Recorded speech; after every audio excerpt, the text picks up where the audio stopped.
Hey guys, today we're going to talk about Cavite Province. Now the province, not the town, because there is Cavite City, and it's different than Cavite Province. The province is like a state back in the United States. For you guys that don't know much about provinces, it's more like a state, or it could be even you could even call it kind of like a county, because some counties are really big in the United States, like a county or a state. They're not really huge. They're good size.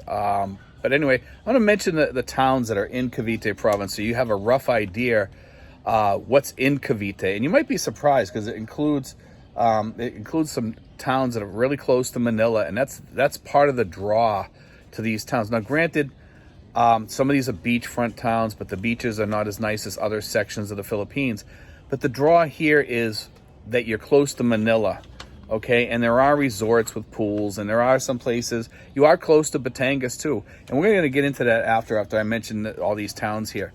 The towns are Cavite City, Magallanes, Salang, Indang, Kawit, Maragondon, Bacoor, Dasmariñas, Amadeo, Navalita, Ternate, General Trias, Imus, Nyack, Mendez, General Emilio Aguinaldo, Tanza, Tracy Martirez, which is the capital, Alfonso, Carmona, General Mariano Alvarez, Tagaytay, Burol, and San Pedro.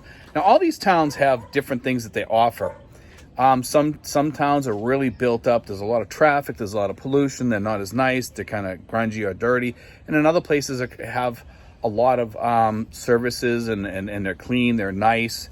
They're nice places to live. There's a lot of housing there.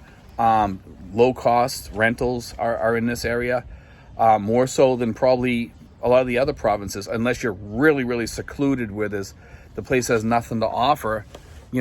Here you still get the low-cost rents, and you're within like an hour and a half to Manila in most cases, almost anywhere inside of Cavite Province. So it has like all these great things that it offers. Now, we've talked about Tracy Martirez having the great public transportation. A lot of these other places have it too, in a lot of the cases, but not all the cases.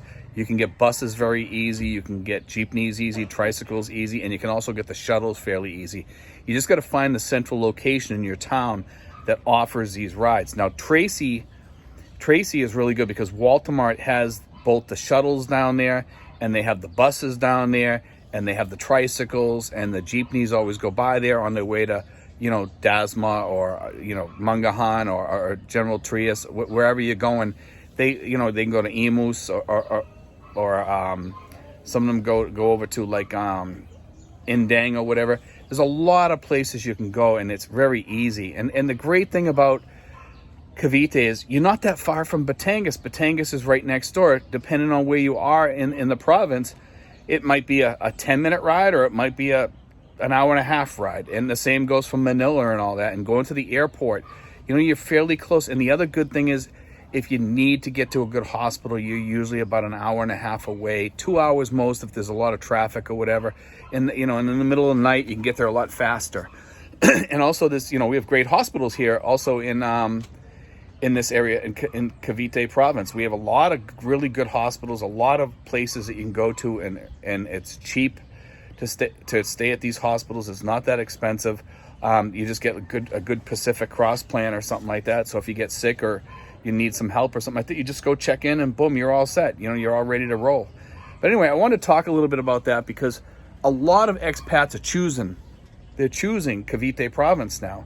And everywhere you go, whether you're in Imus, Nyack, any of these places, Novalita, there's a lot of expats showing up here. I'm seeing them all over the place. And when I ask these people where they live, they're saying these places like Novalita, Dasma, Amadeo, Ternate, Nyack, Mendez. These are big places where they're starting. Tagaytay. These are big places that are showing up on the expat radar. These people are moving there. And these places are starting to grow with their expat community a little bit. And the people are when I ask them, how many people do you have over there? They say, when I'm walking around, I always run into like 2 or 3 people during the day, or 1 or 2 people. So they are growing because some of these places didn't have hardly any expats there for a while. And most of these guys that I'm talking to, when I ask them, how long have you been here? A year, And then some of them will say 5 years or whatever. But most of them, they say 6 months, a year. I just got a place, over here in Tanza, or I just got a place over in Novalito or whatever, and they're telling me that these are decent places. They like them. They're happy with them. But some of them might not have all the offerings of, say, Tracy Martirez. Tracy Martirez is pretty much a full service town. It kind of has everything. You have decent hospitals, not great hospitals, but you're not far from Dasma. Okay, you got a decent mall here, but not an awesome mall. But it's you have also Hope Residences, which is right next to the mall. So if you want to rent an apartment there or something like that, you can get an apartment over there fairly recent for probably about $400 a month or something like that. And you're right next to SM Tracy, so you can go do all your shopping and everything. Just walk there, do everything there, and have your pool there. All that stuff is right there. And then you're a quick walk away from Walmart, where you can do everything.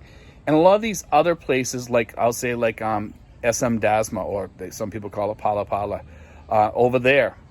When you go over there, it's the same thing. If you live near there, and there are condos and there are places over in that area, and you live near there, you got everything right there.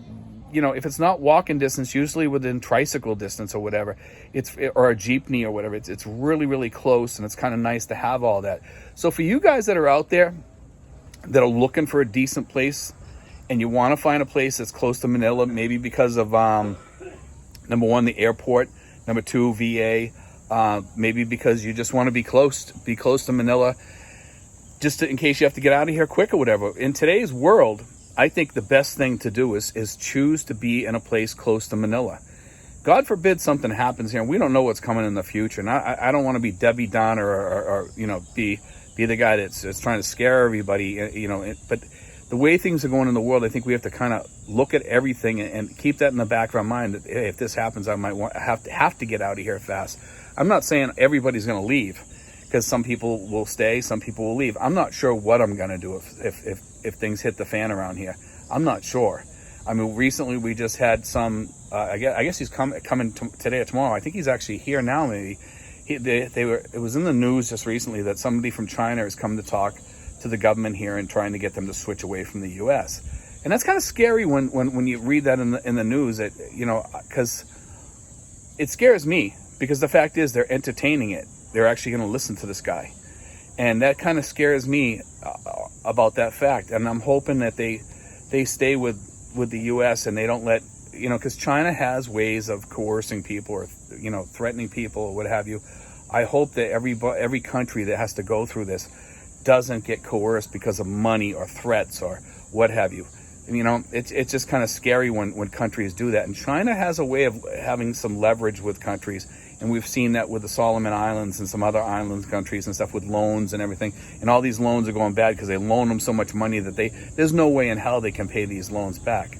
So with that said, you may want to be close to someplace like Manila, and Cavite Province has all that for you.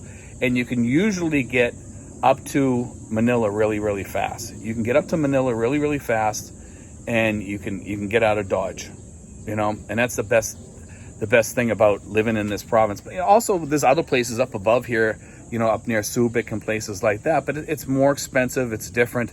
And the good thing around here, man, you can get an apartment for $60 and rent the one next to it and use that for storage. And sometimes they're not always available, but you wait till somebody leaves or something and just tell the landlord, hey, when the other one comes available, I want it. And usually within like a year, they usually become available. We've got Justin and me here, and we have two apartments. One we use for storage, and one we're not sure what we're going to do with it yet. But anyway, guys, God bless. Take care. I hope you enjoyed today's show. God bless, guys. Take care.